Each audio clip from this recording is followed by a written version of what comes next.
Hello बच्चों, तो आज हम लोग डील करने वाले हैं acidic character of alcohol, phenol and carboxylic acid. बच्चों, एसिड की सबसे सिंपल डेफिनेशन ऑलमोस्ट सभी बच्चों ने पढ़ी होती है, जो चीज पानी में HN रिलीज करे। बट बच्चों, ऑर्गेनिक में आपके तभी क्वेश्चन सारे सॉल्व होंगे जब आपका मेन फोकस इस कंजुगेट बेस के ऊपर होगा।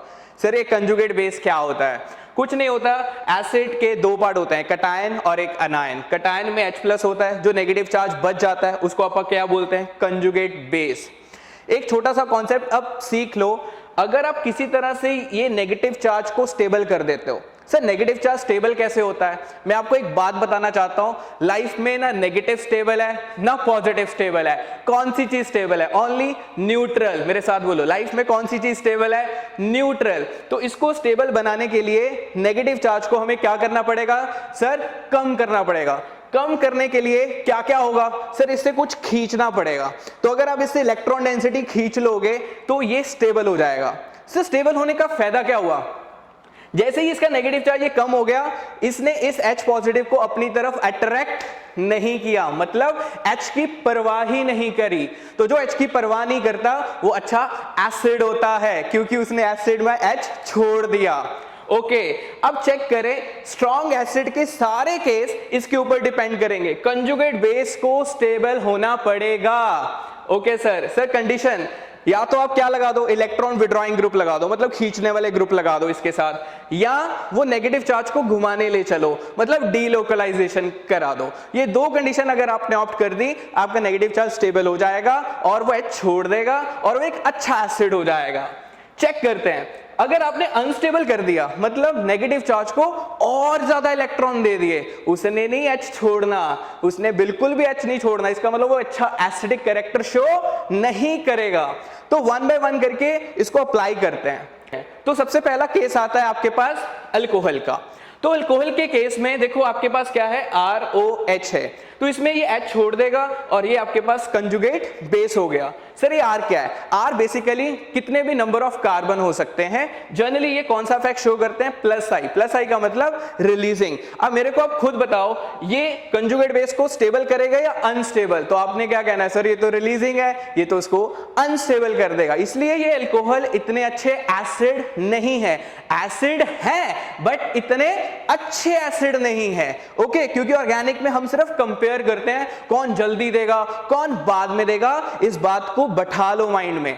ओके, अगर मैं इसका अगला एग्जांपल ले रहा हूं फिनोल का। फिनोल में H देने के बाद ये जो नेगेटिव चार्ज है ये घूमने में बिजी हो गया, मतलब इसको बोलते हैं डीलोकलाइजेशन। क्या बोलते हैं? Delocalisation. Negative charge is delocalise, मतलब आपने उसको घुमाने के लिए यूज कर दिया, इसका मतलब वो स्टेबल हो गया। ओके, तो अगर आपको सब्जेक्टिव के फॉर्मेट में रहे तो आपको ये ड्रॉ करने के लिए आना चाहिए, resonating structure of phenoxide ion. ये ऑलमोस्ट सभी बच्चों ने पढ़ा होता है, तो शॉर्ट में मैं आपको एक्सप्लेन कर देता हूं इसको बनाना कैसे होता है।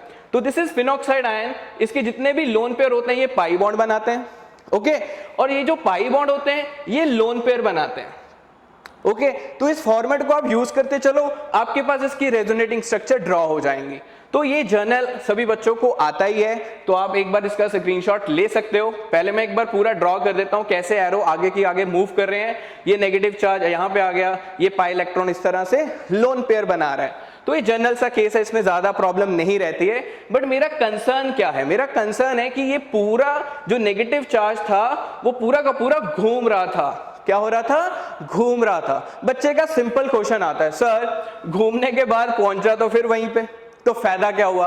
तो मैं बच्चों को समझाता हूं, भाई छुट्टियों में आप लोग जाते हो मनाली, हाँ, तो क्या करने जाते हो? घूमने जाते हो। सर, टेंशन को रिलीज करने जाते हो, है ना, और कुछ बातें जो हुई होती हैं उसको भूलने जाते हो। सेम चीज इस फिनॉक्साइड आयन ने H छोड़ा हुआ था, उसके बाद इसको मिल गए बहुत सारे फ्रेंड। इसके फ्रेंड कौन से थे? कार्बन। तो ये कहते हैं कि भाई तेरा नेगेटिव चार्ज को अपन घुमाने ले चलते हैं। ये घुमाने के लिए निकल पड़े और इस बेचारे को H की बिल्कुल भी याद नहीं आई, मतलब कंपेयर हो रहा है। अल्कोहल में नेगेटिव चार्ज सिर पे बैठा हुआ था, फिनोक्साइड में नेगेटिव चार्ज घूम गया तो उसको याद नहीं आई, इसका मतलब वो H छोड़ने के बाद उसको याद नहीं करे, इसका मतलब वो मोर एसिडिक हो चुका है। अगर ऑर्गेनिक की भाषा में देखोगे तो नेगेटिव चार्ज डीलोकलाइज हो चुका है एज कंपैरिजन टू अल्कोहल के लिए। ओके हो गया। अब एक और एग्जांपल सिखाता हूं, बहुत मजा। नेक्स्ट देखो कार्बोक्सिलिक एसिड। जब अपन कार्बोक्सिलिक एसिड देखते हैं तो ये भी H छोड़ने के बाद ये क्या बन गया, कंजुगेट बेस बन गया। अब इसका जो कंजुगेट बेस है इसमें भी नेगेटिव चार्ज डीलोकलाइज हो रहा है ना। अब मेरी बात को ध्यान से समझना, इसमें टोटल रेजोनेटिंग स्ट्रक्चर कितनी बन रही है सर, 2 बन रही है।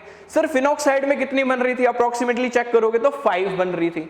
तो आधे बच्चों ने ये पढ़ा होता है जितनी रेजोनेटिंग स्ट्रक्चर होती है उतनी स्टेबिलिटी होती है, बट ये हर कंडीशन के लिए वैलिड नहीं है, क्योंकि यहां पे अब कंपटीशन हो गया इसकी रेजोनेटिंग स्ट्रक्चर और उधर फिनोक्साइड की रेजोनेटिंग स्ट्रक्चर। तो मैं बच्चों को बड़े आराम से सिखा देता हूं कि यहां पे जो नेगेटिव चार्ज है ना वो जब डीलोकलाइज हो रहा था ना वो मोर इलेक्ट्रोनेगेटिव के ऊपर जा रहा था, इसका मतलब नेगेटिव चार्ज को अच्छा वाला विड्रॉइंग लगा हुआ था।